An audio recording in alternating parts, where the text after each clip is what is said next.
नमस्कार दोस्तों, मैं आपका दोस्त अनूप त्रिपाठी।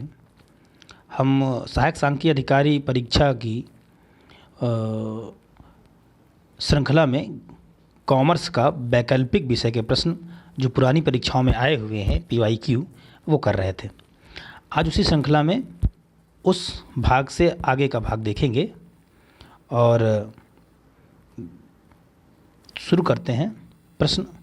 अगला प्रश्न ये मैनेजमेंट का है।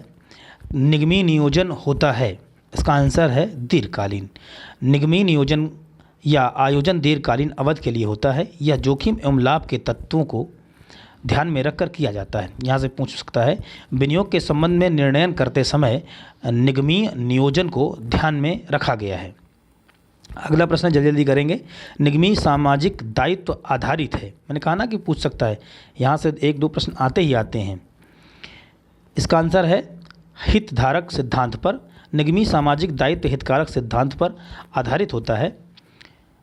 निगमित सामाजिक दायित्व और सतत विकास नीति 1 अप्रैल 2016 से प्रभावी है। ये फैक्ट पूछ सकता है कि कब से प्रभावी है।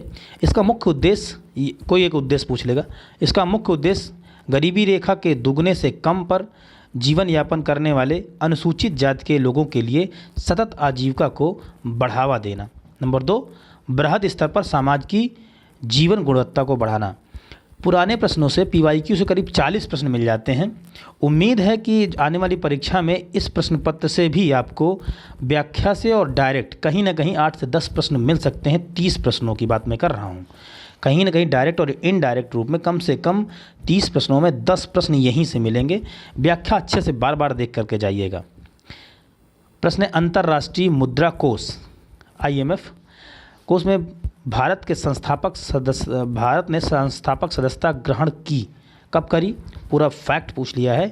1945 इंटरनेशनल मॉनेटरी फंड की स्थापना के समय वर्ष 1995 में ही भारत ने इसकी सदस्यता ग्रहण करी थी। ठीक है ना। तो ये जो बी है 45 ये गलत है, 1995 कर लीजिएगा। जब आप बीकॉम पार्ट 1 में पढ़े होंगे money banking currency in foreign exchange एक पेपर होता है। अगर आप इलाहाबाद विश्वविद्यालय के छात्र हैं तो उसमें सबसे लास्ट चैप्टर यही है IMF का।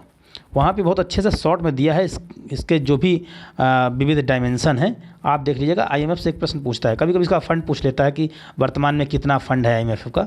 तो करंट अफेयर से भी थोड़ा सा रूबरू होकर के जाइएगा, अच्छे से पढ़ लीजिएगा वहाँ से। कुर्च ओडोनल के अनुसार संगठनात्मक कदम होते हैं। बहुत ही अच्छा प्रश्न है। 7, प्रसिद्ध प्रबंध शास्त्री कुर्च और ओडोनल ने के अनुसार संगठन के मुख्य 7 चरण होते हैं। इन संगठनों को आराम से आप देख लीजिए। खासकर क्रियाओं की पहचान तथा उसका विभाजन करना, क्रियाओं का समूहीकरण करना। मैनेजमेंट से आप देख के पढ़ लीजिएगा। अगला है अभिप्रेरणा। ये भी एक फंक्शनल मैनेजमेंट पेपर है बीकॉम 3rd ईयर में और MCOM फाइनल ईयर में। वहाँ पर आप जो है बेसिक फंडामेंटल ऑफ मैनेजमेंट पढ़ लीजिएगा। 3-4 प्रश्न मिलेंगे। अब ये है मोटिवेशन, ये उसी का है खंड है और बहुत थोड़ा सा है इसका। हालांकि हम फंक्शनल मैनेजमेंट पर सोच रहे हैं कि एक नॉर्मल वीडियो बना दें जिसमें कि आपका लाभ मिल जाए और एक ओवरव्यू मिल जाए, कौन सी बुक पढ़ें, कैसे करें। और थोड़े दिनों में कहीं ना कहीं आपका मतलब कि एक जो समझ है, जो बोध है वो आपको मिल जाए। इसका आंसर होगा आंतरिक बोध। अब प्रेरणा एक आंतरिक बोध व घटक है, जबकि प्रेरणा बाह्य घटक की श्रेणी में आता है। दूसरे शब्दों में प्रेरणा एक आंतरिक शक्ति है जो व्यक्ति को कार्य करने के लिए प्रेरित करती है। ठीक है ना। कभी परिभाषा पूछ लेता है गेट्स के अनुसार, 1-2 परिभाषा देख लीजिएगा आप। ठीक। क्रियात्मक संगठन के जन्मदाता कौन है? तो आप सबको पता है टेलर हैं, इसको देख लीजिएगा। फिर नियंत्रण एक प्रबंधकीय कार्य है, बिल्कुल अनिवार्य है। कंट्रोलिंग, ये व्याख्या है। नियंत्रण प्रबंध का एक आवश्यक एवं अनिवार्य कार्य है। नियंत्रण से आशय केवल एक किए गए कार्य की उपक्रम के कारोबार को निर्धारित लक्ष्यों की पूर्ति हेतु निश्चित योजनाओं के अनुसार चलाया जा सके और यदि उसमें कहीं कोई विचरण आ जाए तो सुधारात्मक कदम उठाया जा सके। सबसे मेन बात क्या है कि नियंत्रण प्रबंध का एक भाग है। कभी कभी ये भी पूछ लेता है। परिवर्तन की गति होती है तो धीमी भी होती है, अत्यंत होती है, फास्ट भी होती है, प्रयुक्त सभी। निम्नलिखित में से कौन सा उपाय सरकार की सार्वजनिक उदार नीति में मदद करता है, उदार नीति में, डेप्ट में? तो यहाँ आप देख लीजिएगा स्क्रॉल करके, ये प्रश्न पीछे चला गया है।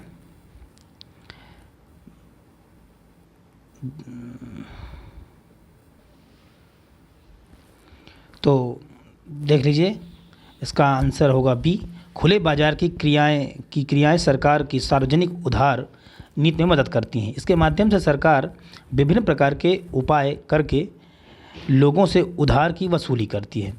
व्याख्या अच्छे से देख लीजिएगा पॉज करके। मौद्रिक एवं साख नियंत्रण के गुणात्मक उपकरण हैं। कौन कौन से? ये सभी हैं: नैतिक दबाव, चयनात्मक साख कंट्रोल, क्रेडिट कंट्रोल, मार्जिन आवश्यकताएं। इसकी व्याख्या देख लीजिएगा, यहाँ से प्रश्न जरूर बनेगा इस बार, क्योंकि रिजर्व बैंक जो है आरबीआई के जो भी चर्चा रहता है वो करंट से रिलेटेड होता है। तो रिजर्व बैंक साख के मुख्य 2 प्रकार के उपाय साख नियंत्रण के लिए उपाय अपनाती है। पहली तो मात्रात्मक साख नियंत्रण के उपाय, जिसमें repo rate, reverse repo rate, bank rate, न्यूनतम नगद आरक्षण अनुपात, वैधानिक तरलता अनुपात। हम एक वीडियो रेपो रेट इस पर भी बना देंगे, आप कमेंट जरूर करिएगा। Repo rate, reverse repo rate, bank rate, न्यूनतम नगद, इस पर। फिर होता है गुणात्मक चयन, यही साख नियंत्रण का उपाय। तो क्रेडिट राइजनिंग आपने इकोनॉमिक्स में पढ़ा होगा।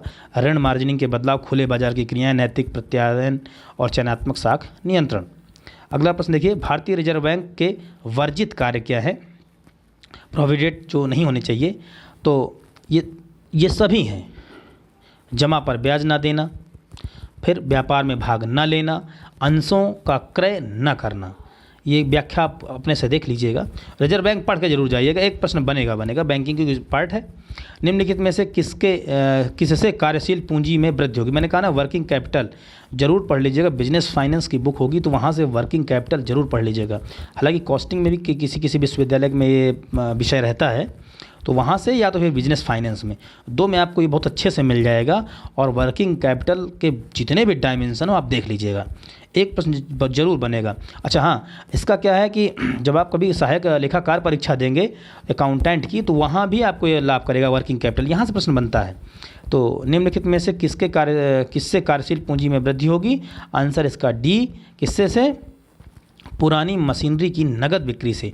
पुरानी मशीनरी की नगद बिक्री से कार्यशील पूंजी में वृद्धि होगी। यदि कोई व्यवहार एक और किसी चालू मद